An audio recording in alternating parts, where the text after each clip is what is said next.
Let's begin with some of the top business headline now. Some commercial banks yesterday resumed the issuance of the old 500 and 1000 naira denominations to the public. The move followed a Supreme Court's judgment which extended the validity of the bank notes till December 31, 2023. Since the Supreme Court's ruling, no further clarification or directive had been issued by the central bank, a situation that has caused the banking public to take precaution with regards to the old notes. However, scarcity of cash remained evident across the federal capital territory, as practically none of the point of sale agents had cash at the time of the check.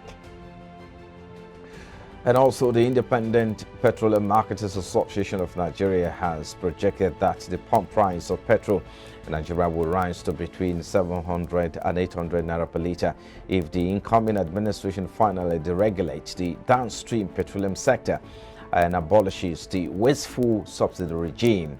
The National Operations Controller of IPMAN, Mike Osatuye, stated this during a chat with This Day recently, predicting that the volume of petrol consumed in the country daily may also drop to about 40 million litres from the 60 to 70 million litres reported by the Nigerian National Petroleum Company Limited.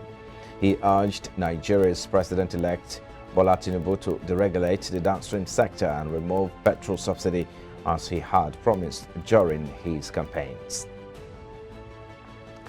And now the federal government recorded 7.34 trillion naira fiscal deficit between January 2022 and November 2022 as well, according to figures obtained from the Central Bank of Nigeria.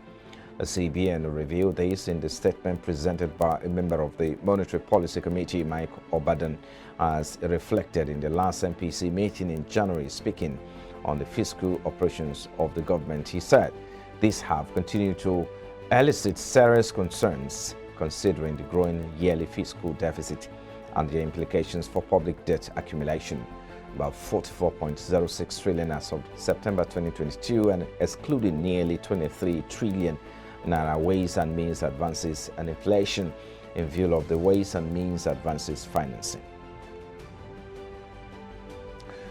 Now, the Central Bank of Nigeria has disclosed that about 503 billion naira, representing 52.39%, has been repaid by farmers under the Anchor Borrowers Program as of February 2023.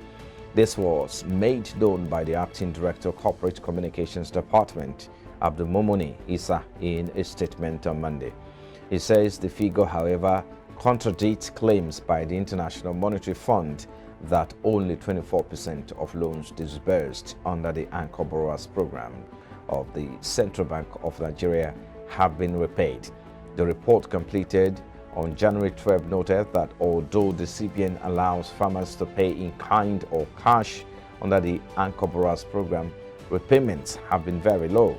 However, disputing the claims, Issa explained that about 1.07 trillion naira has been released under the program, out of which 960 billion naira is due for repayment.